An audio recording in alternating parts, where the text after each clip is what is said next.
Assalamualaikum warahmatullahi wabarakatuh. Alhamdulillahirrabbilalamin. Wassalatu wassalamu ala rasulil karim, amma ba'd. Sahabat kaum muslimin rahimakumullah, kita lanjutkan daripada pengajian kita, yaitu kita mendengarkan daripada hadis-hadis tentang keutamaan daripada berzikir. Kenapa kita harus mengetahui keutamaan atau fadilah-fadilah, keuntungan-keuntungan daripada berzikir, agar kita ini ada semangat untuk berzikir kepada Allah Subhanahu wa taala. Seperti seorang petani, kenapa dia rela berhujan-hujan, kepanasan dalam bertani? Karena dia paham keuntungannya ketika berhasil dalam pertaniannya. Begitupun juga dengan ketika kita memahami daripada keuntungan-keuntungan berzikir, maka kita semangat untuk berzikir kepada Allah Subhanahu wa taala. Jadi kita sudah sampai di hadis yang ke-59. Di sini jelaskan ketika kita berzikir kepada Allah Subhanahu wa taala, maka kesusahan-kesusahan itu akan menjadi mudah. Jadi Allah Subhanahu wa taala akan memudahkan daripada kesusahan-kesusahan yang kita alami.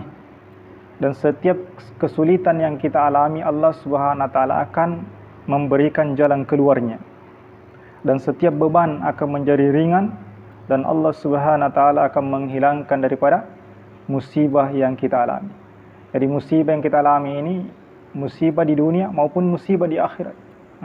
Ini keuntungan daripada kalau kita berzikir kepada Allah Subhanahu wa taala. Kemudian dengan berzikir maka akan menghilangkan rasa takut dan mengubahnya menjadi ketenangan. Jadi ketika kita merasa ketakutan, maka coba kita berzikir kepada Allah Subhanahu wa taala, maka Allah Subhanahu wa taala insyaallah akan memberikan ketenangan kepada kita. Salah satu usaha khusus untuk menghilangkan rasa takut adalah dengan berzikir kepada Allah Subhanahu wa taala. Zikir akan menimbulkan pengaruh khusus. Sejauh mana seseorang memperbanyak zikirnya, maka sejauh itulah dia akan mencapai ketenangan serta ketentraman, dan rasa takut pun akan dihilangkan oleh Allah Subhanahu wa taala. Jadi kalau kita semakin banyak berzikir, maka ketenangan yang Allah Subhanahu wa taala akan berikan kepada kita. Semakin banyak kita berzikir, maka ketakutan-ketakutan yang kita alami Allah Subhanahu wa taala akan hilangkan pada diri kita. Kemudian dengan berzikir, maka seseorang akan memperoleh kekuatan khusus. Dengan kekuatan khusus itu dia akan bisa melakukan suatu amal yang kelihatannya sulit. Jadi orang melihatnya amalan ini sulit. Akan tetapi kalau kita banyak berzikir, insyaallah Allah Subhanahu wa taala akan memudahkan kita di dalam beramal. Misalnya berpuasa. Kalau ada di antara kita yang berat melaksanakan puasa, tapi ketika melihat kita mudah untuk berpuasa, maka dia bertanya-tanya, kenapa ya saya susah sekali berpuasa, sedangkan dia itu mudah sekali kelihatannya berpuasa.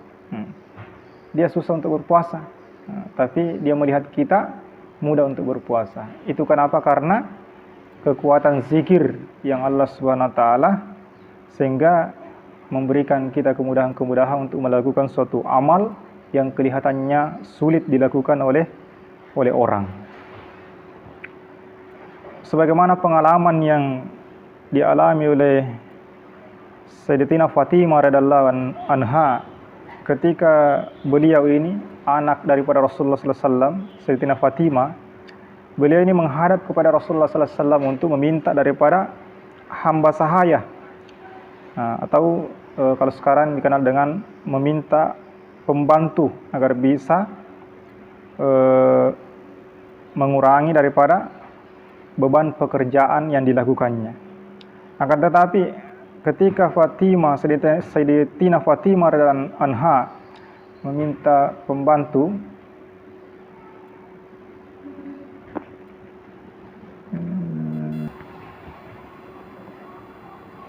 jadi ketika anak daripada Rasulullah sallallahu alaihi wasallam, Sayyidatina Fatimah radhiyallahu anha meminta pembantu, maka Rasulullah sallallahu alaihi wasallam hanya memberikan amalan. Apa kata Rasulullah sallallahu alaihi wasallam? Kalau kamu ingin diberikan kekuatan oleh Allah Subhanahu wa taala untuk menyelesaikan daripada pekerjaan-pekerjaanmu, dan menghilangkan daripada keletihan-keletihan yang engkau lakukan ketika selesai bekerja, maka amalkanlah, yaitu bacalah subhanallah 33 kali, alhamdulillah 33 kali, dan Allahu Akbar 34 kali sebelum tidur. Lalu tiupkan ke telapak tangan, kemudian diusapkan ke seluruh tubuh sebelum tidur. Maka insya Allah ketika apa kata Rasulullah sallallahu alaihi wasallam, itu lebih baik daripada hamba sahaya yang kau miliki. Jadi fadilahnya ini, maka ketika kita terbangun daripada tidur, maka kita ini akan terasa segar. Keletihan-keletihan yang kita alami setelah kita bekerja, sebelum kita tidur, ketika kita bangun dari tidur, dengan mengamalkan, dengan membaca subhanallah 33 kali, alhamdulillah 33 kali, Allahu Akbar 34 kali, kemudian ditiupkan ke telapak tangan, diusapkan ke seluruh tubuh, kemudian kita tidur, insyaallah ketika kita bangun pada pagi hari, maka kita akan terasa segar dan semua keletihan-keletihan itu akan dihilangkan oleh Allah Subhanahu wa taala. Kemudian selanjutnya, kelak di akhirat, orang-orang yang beramal itu akan saling berlomba-lomba. Maka yang paling terdepan adalah orang yang ahli zikir. Jadi di akhirat, orang-orang yang beramal itu saling berlomba-lomba untuk mengumpulkan daripada amal-amalnya yang pernah dilakukan di dunia. Maka yang paling terdepan adalah orang yang ahli zikir. Umar Maula Ghufur rahmatullahi berkata, pada hari kiamat, ketika berlangsung pembagian pahala atas setiap amal manusia, banyak orang-orang yang menyesal. Mereka berkata, mengapa aku tidak berusaha menjaga zikir, amalan yang termudah untuk dikerjakan ketika di dunia. Begini Rasulullah sallallahu alaihi wasallam bersabda, para mufarrid telah mendahului di depan. Maka para sahabat radhiyallahu bertanya, siapakah mufarrid itu ya Rasulullah? Maka beliau menjawab, orang-orang yang berzikir sebanyak-banyaknya, karena zikir telah menghilangkan beban-beban mereka. Kemudian selanjutnya, ucapan ahli zikir telah dibenarkan langsung oleh Allah Subhanahu wa taala. Maka ketika kita berzikir, maka Allah Subhanahu wa taala berkata, hambaku berkata benar. Orang yang telah dinyatakan kebenarannya oleh Allah Subhanahu wa taala sendiri tentu tidak akan dibangkitkan ke dalam golongan para pembohong pada hari kiamat. Sebuah hadis menyebutkan, apabila seorang hamba yang mengucapkan la ilaha illallah Allahu akbar, maka Allah Subhanahu wa taala menjawab, hambaku berkata benar, tidak ada yang berhak disembah kecuali aku, dan akulah yang maha besar. Sahabat kaum muslimin rahimakumullah. Selanjutnya, keutamaan zikir yaitu pembangunan di surga. Pembangunan di surga biayanya adalah dari berzikir. Jadi ketika kita mau membangun istana-istana yang megah di surga, maka bahan-bahannya itu adalah zikir. Ketika kita berzikir, maka itu pada hakikatnya kita mengirim daripada bahan-bahan bangunan untuk dibangun istana-istana di dalam surga. Jika seorang hamba berhenti daripada berzikir, maka para malaikat pun akan berhenti membangun. Jadi yang membangunkan kita istana di surga ini adalah malaikat-malaikat Allah Subhanahu wa taala. Tapi kalau kita berhenti berzikir, maka malaikat pun akan berhenti membangun. Maka dikatakan kepada para malaikat, mengapa kalian berhenti membangun? Maka para malaikat ini menjawab, biaya pembangunannya belum datang. Disebutkan ada sebuah hadis, barang siapa yang membaca 7 kali subhanallah wa bihamdihi subhanallahil azim, akan dibangunkan baginya sebuah kubah di surga. Masya Allah. Jadi semakin banyak kita berzikir kepada Allah Subhanahu wa taala, maka semakin banyak bahan-bahan bangunan yang kita kirim ke akhirat, maka semakin indah daripada istana-istana kita nantinya di surganya Allah Subhanahu wa taala. Amin ya rabbal alamin. Selanjutnya, zikir adalah penghalang dari api neraka. Seseorang yang dimasukkan ke dalam neraka karena dosa-dosanya, zikir akan menjadi penghalang dari api neraka. Semakin banyak dia berzikir, maka semakin kuat pula penghalang tersebut.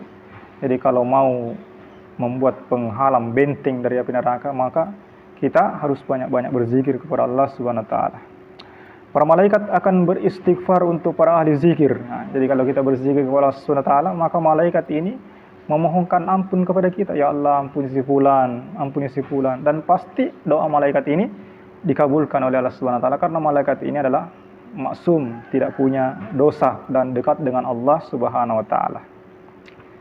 Jika seseorang membaca alhamdulillahirabbil alamin atau dia membaca subhanallah wa bihamdihi, maka malaikat akan mendoakan, ya Allah, ampunilah dia. Gunung ataupun tempat yang di atasnya digunakan seseorang untuk berzikir kepada Allah, maka gunung-gunung itu atau tempat itu akan bangga. Jadi dimanapun kita berada, ketika kita di atas gunung kita berzikir, maka gunung itu akan bangga kepada kita karena kita berzikir di atasnya. Diriwayatkan bahwa gunung itu akan saling bertanya di antara mereka, adakah orang yang berzikir lewat di atasmu? Jika ada, maka gunung itu akan merasa senang sekali. Jadi kalau mau membuat gunung-gunung senang, tempat-tempat menjadi senang, maka berzikirlah di gunung-gunung itu atau di tempat-tempat itu. Dengan banyak berzikir, maka seorang sudah mendapatkan tanda kebebasan dari munafik. Jadi tanda-tanda orang yang dibebaskan daripada munafik adalah orang yang banyak berzikir kepada Allah Subhanahu wa taala. Jadi kalau kita kurang berzikir, maka kita digolongkan orang-orang munafik. Sebagaimana Allah Subhanahu wa taala berfirman surah An-Nisa ayat 142, "Wala yazkurunallaha illa qalila." Dan tidaklah mereka orang-orang munafik itu mengingat Allah kecuali sedikit. Jadi orang-orang munafik ini sedikit berzikir. Jadi kalau kita tidak mau dianggap sebagai orang munafik, maka kita perbanyak berzikir kepada Allah Subhanahu wa taala. Ka'ab Akhbar rahimahullah berkata, barang siapa memperbanyak zikir, maka dia terbebas daripada sifat munafik. Jika dibandingkan sesungguhnya, zikir memiliki kemanisan dan kelezatan khusus yang tidak ada pada amalan-amalan lain. Jika zikir hanya memiliki keutamaan ini tanpa keutamaan lainnya, hal itu sudah sangat mencukupi. Syekh Malik bin Dinar rahimahullah berkata, tidak ada kelezatan yang dirasakan oleh seorang melebihi daripada kelezatan berzikir. Jadi memang ya, ketika kita berzikir kepada Allah Subhanahu wa taala dibanding dengan ibadah-ibadah yang lain, maka zikir ini ada kenikmatan-kenikmatan tersendiri ya. Ketika kita berzikir kepada Allah Subhanahu wa taala, ada kelezatan tersendiri yang kita alami kalau kita berzikir kepada Allah Subhanahu wa taala dengan ikhlas dan istiqomah kepada Allah Subhanahu wa taala. Selanjutnya yaitu wajahnya orang yang berzikir akan selalu terlihat berseri-seri dan di akhirat wajahnya itu akan bercahaya.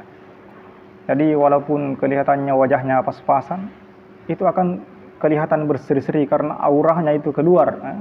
Auranya itu keluar. Jadi ahli zikir ini akan enak dipandang walaupun kelihatannya wajahnya pas-pasan, tapi ketika kita memandangnya enak dipandang. Itu orang-orang yang ahli zikir. Jadi kalau melihat orang-orang ulama-ulama kita, kiai-kiai kita, syekh-syekh kita, kalau kita pandang itu sejuk sekali. Kita melihat syekh-syekh yang ahli zikir, maka itu enak sekali dipandang. Contohnya seperti kalau kita melihat Habib Umar bin Hafiz, itu luar biasa. Saya senang, saya suka melihat itu. Kalau kita memandang daripada mereka-mereka ini, wali-wali ini, maka kita mendapatkan pahala. Jadi wajahnya orang yang berzikir akan selalu berseri-seri dan di akhirat ini wajahnya akan bercahaya, akan mengeluarkan nur.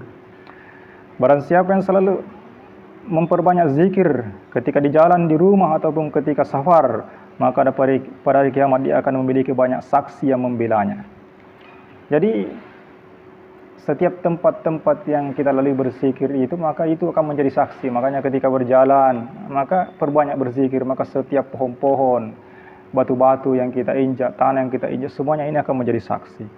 Sebagaimana Allah Subhanahu wa taala jelaskan dalam surah Al-Zalzal ayat 4, Yaumaizin tuhaddisu akhbaraha, yang artinya pada hari itu bumi menceritakan kabarnya. Yang mestinya bumi menceritakan kabarnya ini, bumi bersaksi atas apa yang kita lakukan. Kalau kita banyak berzikir, maka bumi menceritakan bahwa si fulan ini telah berzikir. Seperti itu. Kemudian selanjutnya, selama lidah sibuk berzikir, maka selama itulah dia akan terhindar dari kesia-siaan. Sia-sia itu seperti akan terhindar daripada berbohong, terhindar daripada bergibah atau membicarakan kejelekan-kejelekan saudaranya dan sebagainya. Karena lidah ini akan bisa berdiam saja. Lidah akan sibuk dengan berzikir atau sibuk dengan kesia-siaan. Demikian juga dengan hati. Jika tidak sibuk dengan mencintai Allah, maka akan terkena musibah, yaitu sibuk mencintai daripada makhluk. Jadi hati ini perlu juga kita kontrol. Kita harus usahakan bagaimana hanya mencintai kepada Allah Subhanahu wa taala. Karena kalau hati ini tidak cinta kepada Allah, maka akan mendapatkan musibah. Hati akan mendapatkan musibah itu mencintai daripada makhluk. Nah, kalau makhluk kita cintai, maka kita akan kehilangannya. Kalau bukan kita meninggalkannya, kita yang meninggalkan kita. Tapi kalau Allah yang kita cintai, maka Allah tidak akan pernah meninggalkan kita. Kemudian hadis yang terakhir yang ke-73, yaitu syaitan adalah musuh yang nyata manusia. Setiap waktu syaitan menakut-nakuti manusia dan menyerangnya dari segala arah. Jika seseorang mempunyai banyak musuh yang selalu mengepungnya, tentu setiap musuh mencari kesempatan untuk menyerangnya. Tidak ada senjata yang mencegah pasukan syaitan melebihi daripada zikrullah. Jadi syaitan ini selalu mengintai kita dan mengepung kita. Dan senjata yang paling dahsyat, yang paling ampuh untuk mencegah agar kita tidak diganggu syaitan adalah dengan zikrullah, yaitu dengan berzikir kepada Allah Subhanahu wa taala. Banyak hadis yang menyebutkan doa-doa untuk menjauhkan godaan-godaan syaitan. Jadi sahabat kaum muslimin rahimakumullah, inilah 73 hadis ringkasan daripada keutamaan berzikir. Mudah-mudahan apa yang kita dengarkan ini ada kesan dalam hati dan kita siap amalkan dan kita sampaikan kepada saudara-saudara kita, dan semoga ilmu ini menjadi amal jariah untuk kita semua dan membuat kita diridhoi Allah Subhanahu wa taala dan kehidupan ini dan di akhirat nanti insyaallah. Amin ya rabbal alamin.